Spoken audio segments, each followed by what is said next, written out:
So this is a question of mechanics, February-March 2020, question number 6, which is related to the motion of connected objects. So on a straight horizontal test track, driverless vehicles with no passengers are being tested. A car of mass 1,600 kg is towing a trailer of 700 kilograms along the track.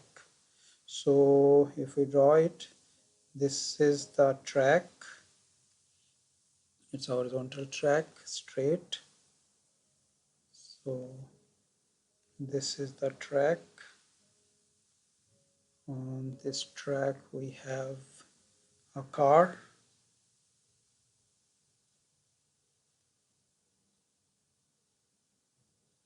This is the car and it is connected with a trailer. So trailer behind that.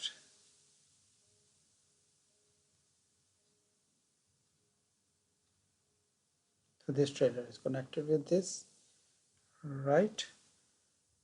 So masses of both are given. So mass of the car is 1,600 kilogram and mass of the trailer is 700 kilograms. So two objects connected by means of a tow rod. So the brakes are applied, resulting in a deceleration of 12 meters per second square. So which means that both are in the deceleration situation. So they are moving in this direction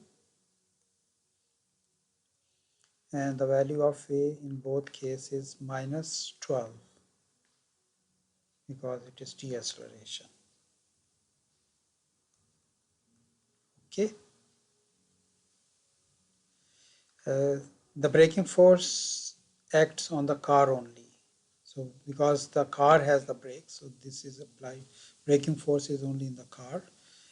In addition to the braking force, there are constant resistances forces of 600 on the car and 200 Newton on the trailer.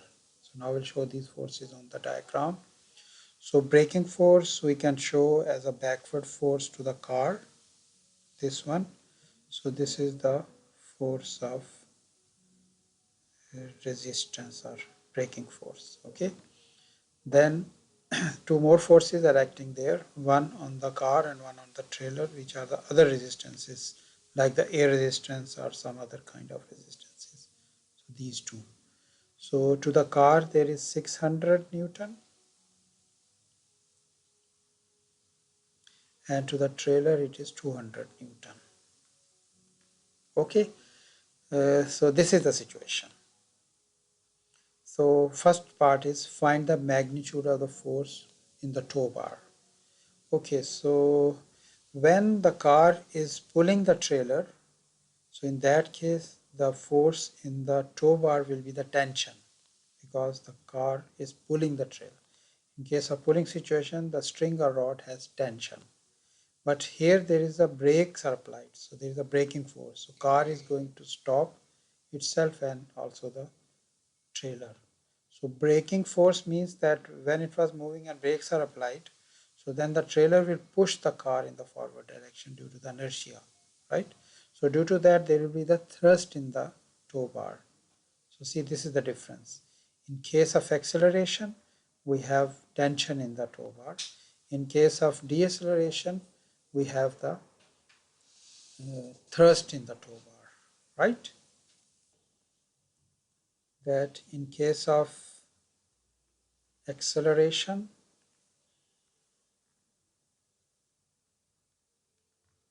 this one I will take down. So when there is an acceleration, so in that case, there will be tension in the tow bar. And in case of deceleration, there will be thrust in the tow bar. So the thrust is always opposite to the tension. So tension is a force by definition which is acted from the object towards the rod or string tension. Okay, so but here we have thrust. So thrust acts in the opposite, like from the rod towards the object. Like if we consider the car, so then it is acting in this direction. So this blue force is the thrust in this direction, T. And when we consider the trailer T, so in that case it will be from the rod towards the trailer, so in this direction. So this is the T force. Okay, so now since the magnitude of the force, it means the thrust is asked to find. In other words, they are asking what is the thrust in the tow bar. So we see that if we consider the car, so then there is also another force which is unknown, force of braking force, this one. So it means better to consider only the trailer. So we have this choice that either we can consider the one of the object. So like if we can consider this one, or we can consider this one. Okay, so we consider the trailer. So it means we will write here that considering the trailer.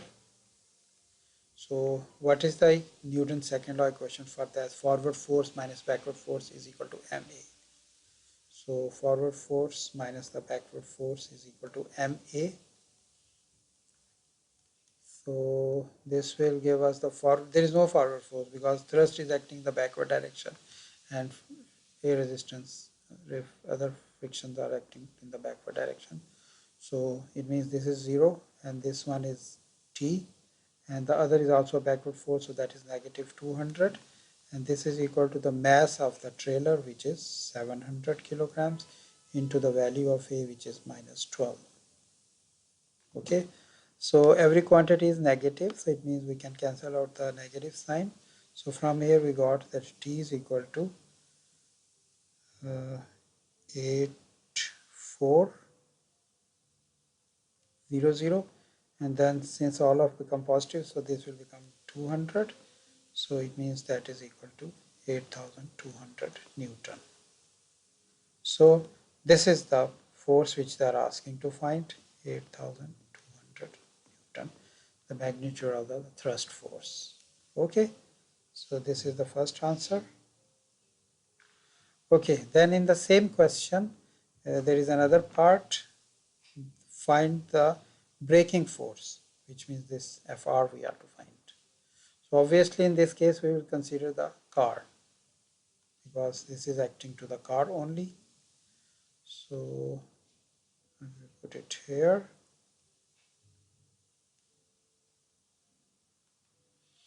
So if we consider the car, this car, so again we apply this Newton's second law, forward force minus backward force is equal to ma.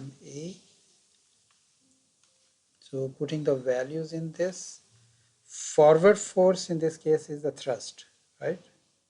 So thrust is the forward force minus the backward force is, one is the force which we are going to find. It means Fr we have to find in this case. And there is also another backward force which is the resistance force, 600 Newton. 600, and that is equal to the mass of the car, which is 1600, into the value of A, which is minus 12. Okay, so we have made the equation. So here T we already have found, it is 8200. So we can put its value also here. So it is 8200 minus this minus 600, and that is equal to negative this one. When we multiply, it will become 19200. 19200. So after simplification we will get negative Fr is equal to negative 26800. So this gives that this braking force is equal to 26800 Newton. So this is the second answer. Okay. So the next part now. At the instant when the brakes are applied, the car has a speed of 22 meters per second. At this instant, the car is 17.5 meters away from the stationary van. Okay, now there is another situation which we can draw here. Car and the train. So we have on the surface car and trailer. So this is now the car and the trailer combined single object, right? So there is a van here. Here there is a van standing. So this is the situation. So at the moment the car is moving at a speed of 22 meters per second. So and it is 17.5 meters away. So this distance between the two, we consider them as particles. So this is the distance between the two particles. One particle is van and the other particle is the car and the trailer. So 17.5 meters is the distance between them. So which is directly in front of the car. So show that the car hits the van at a speed of 8 meters per second. So we have to show, which means that this 22 meters per second is the initial speed.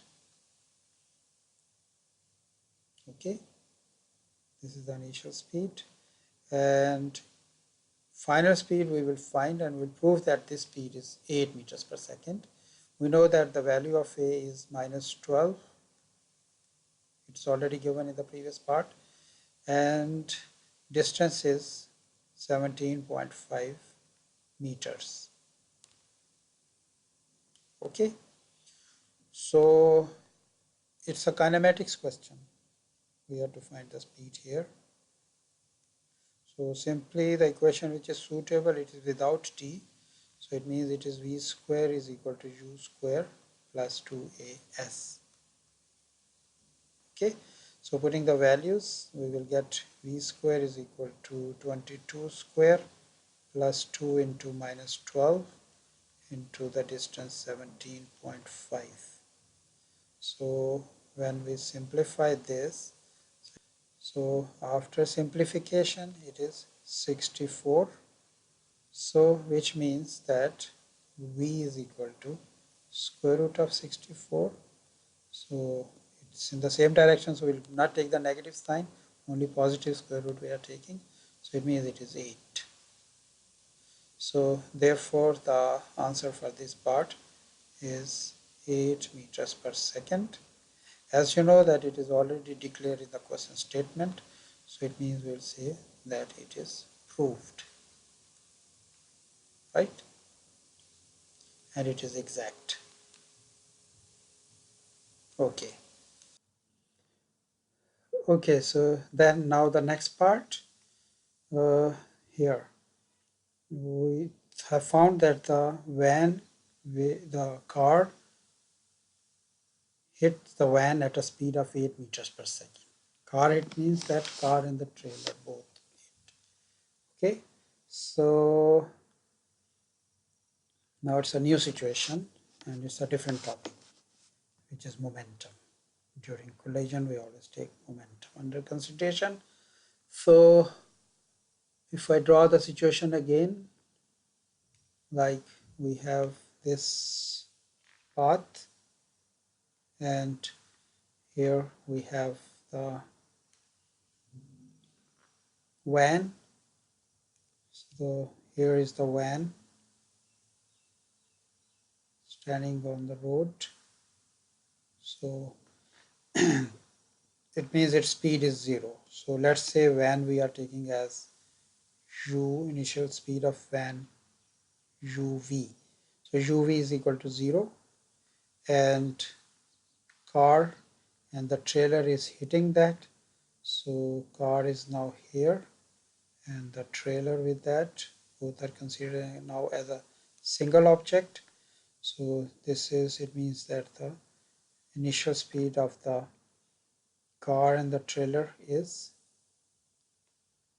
we have proved in the previous part that it is 8 meters per second. So it will hit the van with 8 meters per second. And the mass of the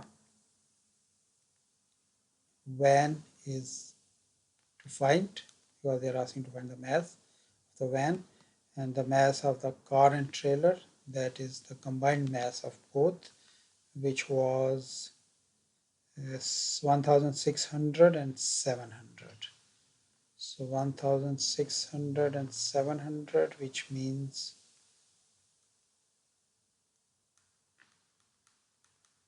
2300. 2300 kilograms. This is the mass of the second object. So when they collide here. So after the collision, first we'll show the initial velocities. This is going in this way and this is at rest. And after the collision, they are saying that after the collision, the van starts to move with the speed of 5 meters. Obviously, when the car hit from the back, so it will go in the forward direction. So after the collision, the velocity of the van is in this direction and it is 5 meters per second. So this is V of the van. Okay, and then similarly, the car is also going in the same direction, because they said that the car and the trailer continues to move in the same direction with a speed of 2 meters per second. So this means Vc is equal to 2 meters per second.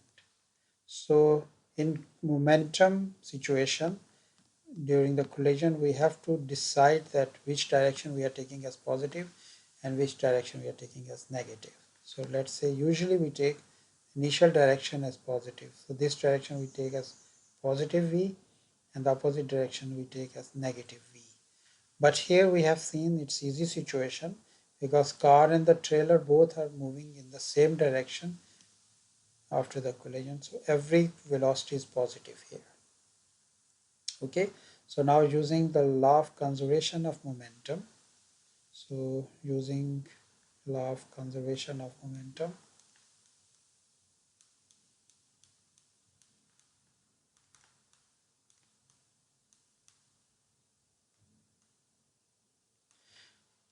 we can say that the mass of the van times the speed of the van, initial speed of the van, plus the mass of the car times the initial speed of the car, the trailer, that is equal to mass of the van times the final speed of the van, plus the mass of the car and trailer times the final speed of the car and trailer.